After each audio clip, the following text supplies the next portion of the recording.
Hey guys, this is Jared Jordan, tennis picker. Just want to go over some things today about tips and kind of just strategies and hints of tennis betting and the way I prepare tennis betting. The first one is kind of just do your homework. You got to study the player profiles. You know, research player strengths, weaknesses, recent forms, injury history, playing style, and kind of head-to-head matchups when you're making these predictions on tennis bets. It's really important to do the homework. Just analyze statistics, just relevant stats, first serve percentages, break point conversions. Who's getting more unforced errors in matches, things of that nature are really important when you're making these predictions.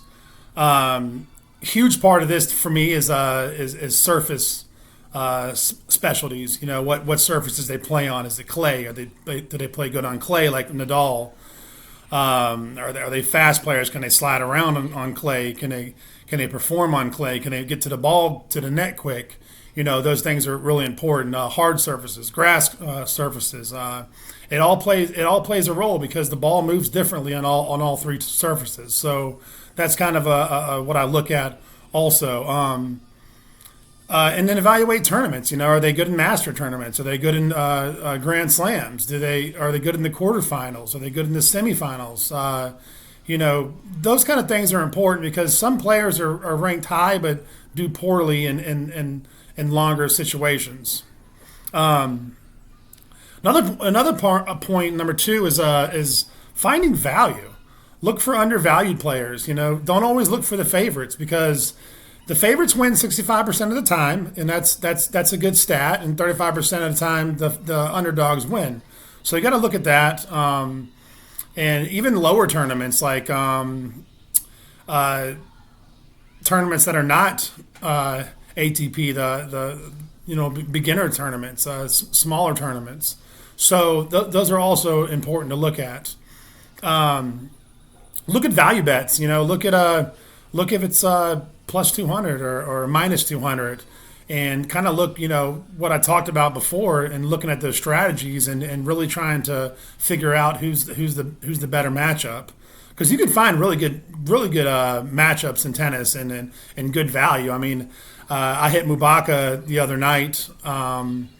Was a plus 180 on some books, plus 190 on some books, a little bit lower on some books, but it was good value, and I felt very confident she was going to win because obviously she was Canadian and she was playing on Canadian turf. So look at things like that, you know, where they're playing at.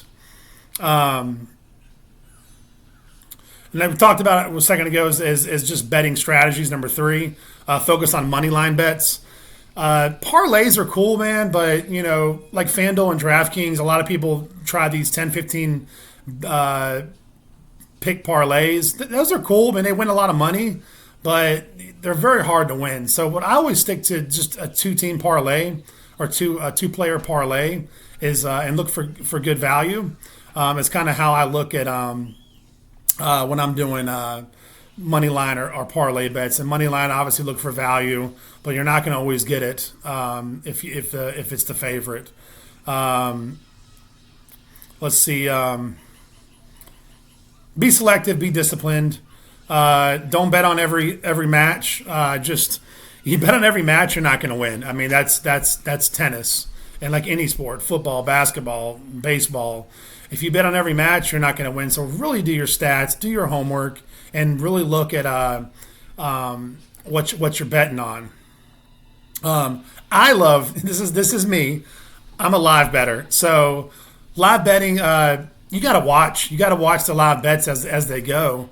If you can watch it live, it's fine. If you can watch it online, look where you see momentum shifting. So we'll say it's 6-1, 1-1, and the player that's down is beating them on their serve. You know, say it's 30 love, 40 love, and then you might want to, see the momentum shift, and you might, do a live bet if you have good value on it. That's what I do. I've won a lot of live bets this way. Is just watching the momentum, watching the match as it goes on. Look at the percentages for the first serve, second serve. Look for those unforced errors. you just got to do your homework even during a live match because you can win a lot of money on live matches if you're doing this. Other tips, like we talked about, watch the matches. Be aware of fatigue and injuries. You know, if someone's in the Wimbledon and they're going to the final round and they just played a 5-setter that was a 5-hour match, and the other player they're opposing to just played a 2-hour match or a 3-hour match, fatigue is a big thing in tennis. So look at the fatigue too. So that's kind of what I wanted to talk about was tips and hits and the strategies of tennis bets. And like I said, do your homework, look at strategies, look at where they're playing, look what they're playing on. Are just huge advantages to the bettor. If you do this, you're gonna come out up on top. If you bet on each match, you do these crazy parlays. Most likely, you're gonna lose. I kind of keep it real and I keep it straight, and that's how I've done well with tennis bets over the last 15 years. And that's all I want to talk about today was the tips and hits and strategies of tennis bettors. This is Jared Jordan, Tennis Picker, and you guys have a good rest of the day.